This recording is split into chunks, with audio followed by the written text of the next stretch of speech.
Good morning. This hearing is now in session and is being recorded to maintain a permanent record.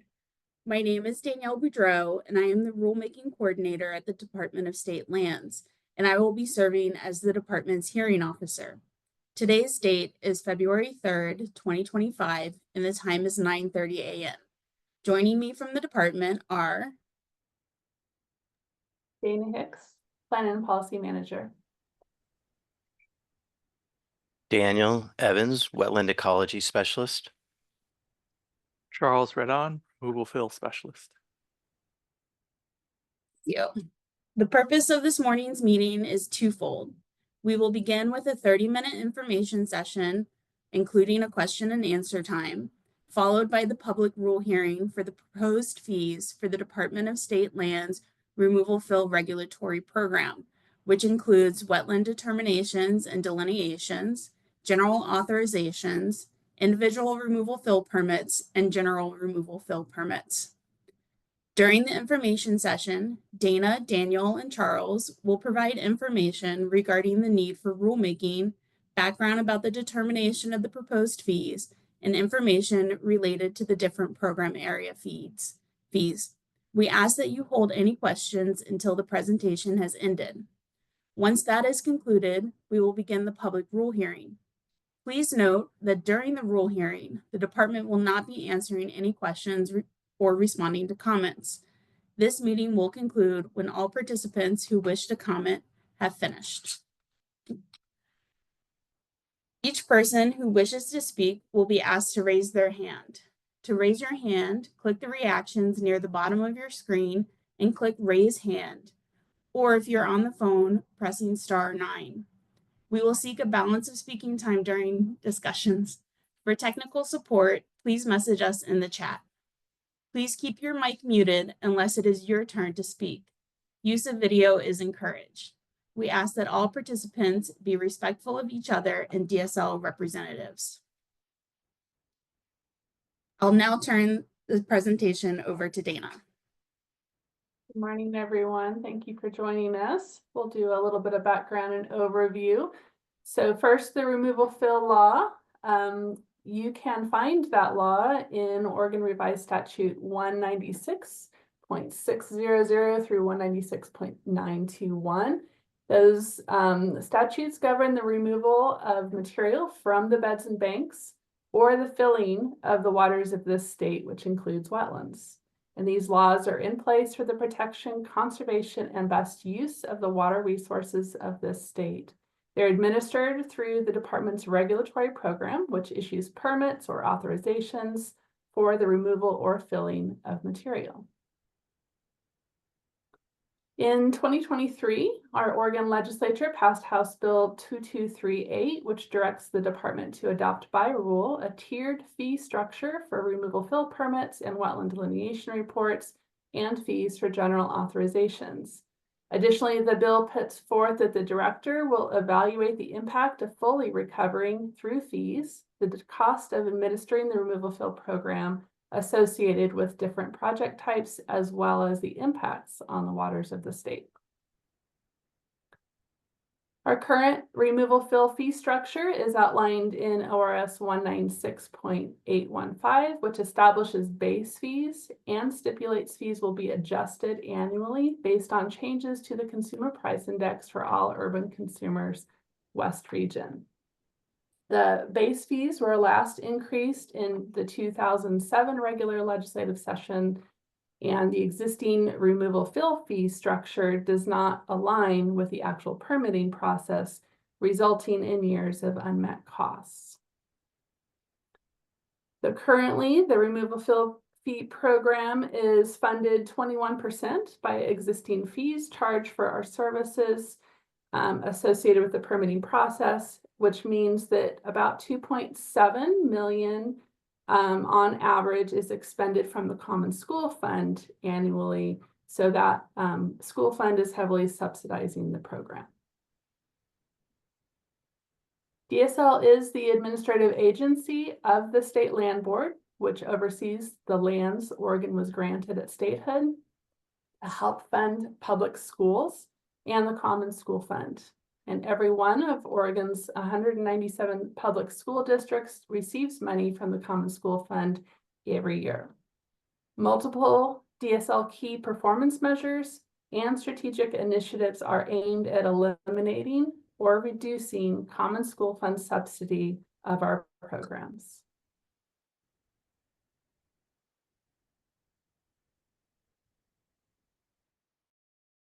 To determine a tiered fee structure under the legislation, DSL staff looked closely at the complexity, for example, the length of time for a review, size and scope of projects, and other factors of each type of permit or authorization, and wetland delineation that the department reviews, as well as the benefits to the environment of different projects. Additionally, several data sets were included in the calculation of the proposed fees, including fiscal data, staff time tracking data, annual performance application data, annual general authorization notifications, and annual number of wetland determinations and delineations that we received.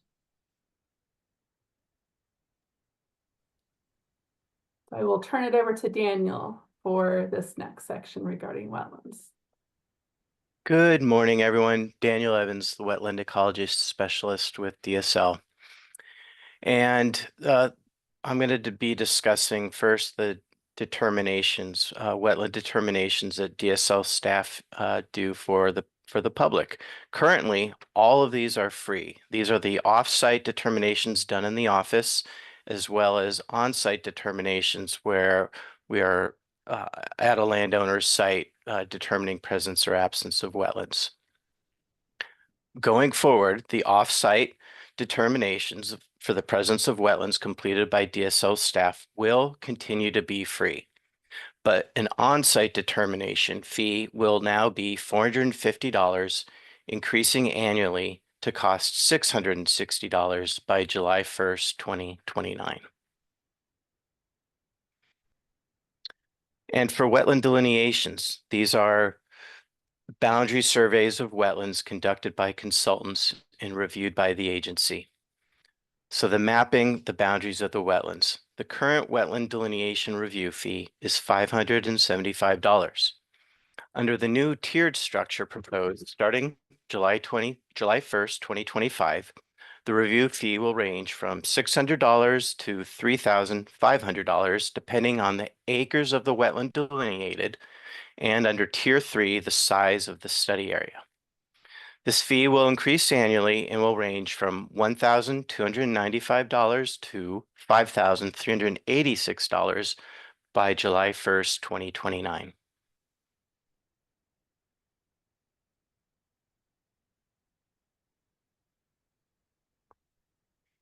And I'm now going to turn it over to Charles Redon.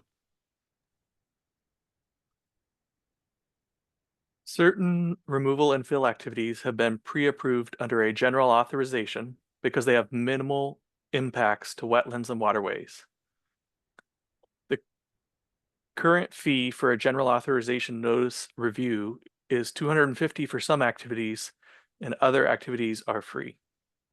Under the new fee structure, general authorizations will cost $300 starting July 1st, 2025, and increase to $478 by July 1st of 2029. The most that a removal fill permit currently costs is $1,027 for a private applicant or $1,635 for a public or commercial applicant.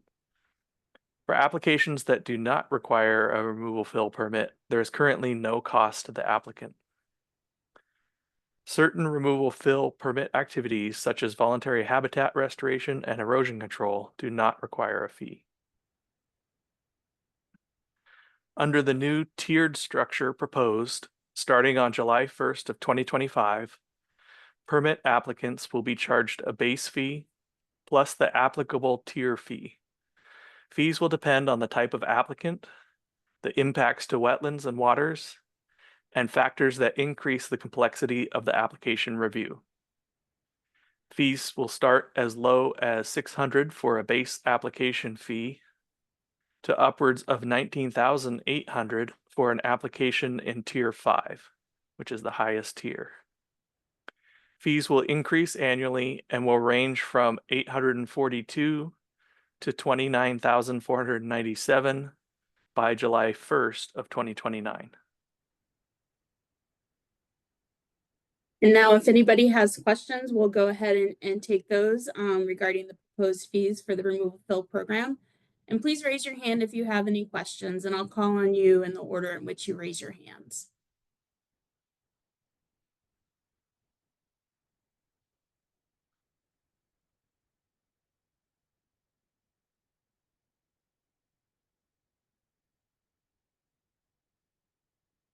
If we don't have any questions regarding the program or the fees, we'll move into our public comment session. So we will now begin the public rule hearing portion of this morning's meeting. If you wish to provide an oral comment, please raise your hand now and we will call on you in the order in which hands are raised. To raise your hand in Zoom, you'll click the reactions near the bottom of your screen and click raise hand, or by pressing *9 if you are on the phone. We ask that you remain muted until you are called.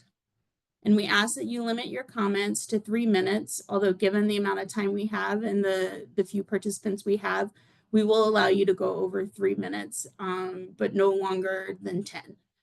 If you have written material to enter into the record, please say so and try to summarize your comments. For the record, please clearly state your name and affiliation before providing comment.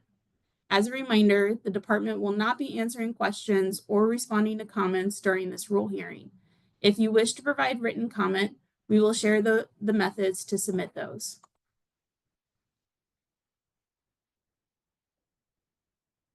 Okay, I believe Sharon, you raised your hand first. If you could state your name and affiliation. Good morning. My name is Sharon Waterman, 87518 Davis Creek Lane, Bandon, Oregon, and I want to thank you for the opportunity to comment on the new fee schedule for DSL permitting. My husband and I are retired, and our son is the 4th generation to run our Century Ranch. Years ago, I worked with Eric Mix, formerly of DSL, on local issues with the intent to keep the fill removal process simple for agriculture producers, especially those of us who own prior converted and farmed wetlands in the Coquille Valley. My husband was chairman of a drainage district, and maintaining the infrastructure, which are the tie gates and ditches, it was important for agriculture production as well as the protection of our rural residential roads. On February 11th, 1999, the district applied for a joint permit to replace the existing tide control structure, which was at the end of its life without major changes, and one of the lids was designed and built through an ODF&W project. I pulled a copy of the permit, and it was 22 pages long, and there was no hydrology reports required and no mitigation. The project engineering was completed through the USDA NRCS program at no cost to the district. The total cost of the project, along with the legal process to procure a district bond to pay for the tide gate, was around $150,000. Now, this again was in 1999. The district landowners paid the bond off in 10 years. This same tide gate was replaced this summer. The permit was well over 500 pages long. Regulations now require mitigation, hydrology reports, muted title regulators, and a whole lot more in the joint permit. $3.5 million worth of grants from state, federal, and nonprofits were secured to pay for the new tide gate replacement. The point I'm trying to make is the regulatory system has hindered and basically stopped regular agriculture producers like our family from maintaining their drainage systems, which have been in existence for well over 100 years. Real agriculture producers cannot afford to repair their infrastructure due to the increased cost and required technical guidance, regulations, permitting, and mitigation. This increase in regulations not only impacts the landowner, but requires extensive DSL staff time to review. DSL, with their extensive rules and regulations, have created a staffing and time-consuming process that is no longer economical for your department or for us, and it has created an extensive timeline for permitting. The bottom line is there has been a general increase in cost driven by an increasingly complex process. I would appreciate it if you would recognize who produces the food on your table and the food and habitat for the many species of wildlife that live on our agricultural lands. Therefore, I encourage you to reevaluate your fill and removal regulations for agricultural lands and the fees for permitting. Keep the process simple and economically cost-effective for agriculture as well as DSL. Thank you again for allowing me the time to express my view on this issue. Thank you for your comment. We appreciate your time. Jeremy, you had your hand up next. Please go ahead with your comment. Good morning, Jeremy Morris, Klamath County Public Works Director and Planning Director. Address here at the office is 305 Main Street, Klamath Falls, 97601. I also help out with OASES, which is the road officials group for legislative leadership.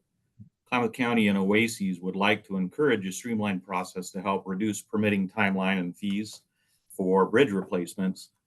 We advocate for exploring categorical exclusions or exemptions for specific bridge maintenance or replacement. As an industry, we've used to design, permit bridges each fall and winter, bid them in the spring, and construct them in the summer and fall. So essentially in 12 months, we could get a bridge replaced. Now permitting, including hiring consultants for wetland delineation and cultural investigation, can take 12 months just by itself. Usually the DSL and core process takes 6 to 12 months, design 6 to 12 months. So even a very fast track bridge project can take approximately 3 years from start to finish to replace one bridge. Klamath County has 206 bridges, and the average bridge lasts about 50 to 60 years, the timber structures that we have. So replacing one every 3 years puts us on a 600-year cycle for each bridge, which is completely unacceptable for us to make any progress at replacing or major maintenance on these bridges. In most cases, these bridges are a third or fourth generation bridge and in a heavily disturbed area. In all cases, even in the same waterway, every single wetland delineation and DSL consultation, including SHPO and cultural, is unique and independent of the last process that we went through, even if it's only a year or two apart. So again, please consider categorical exclusions or exemptions to help everyone, including DSL, save time and money and help speed up replacement of our public assets and bridges. Thank you. Thank you for your comment, Jeremy, and thank you for your time this morning. So we have called on the names of everyone who raised their hand to speak. Is there anyone else who wishes to provide comment today?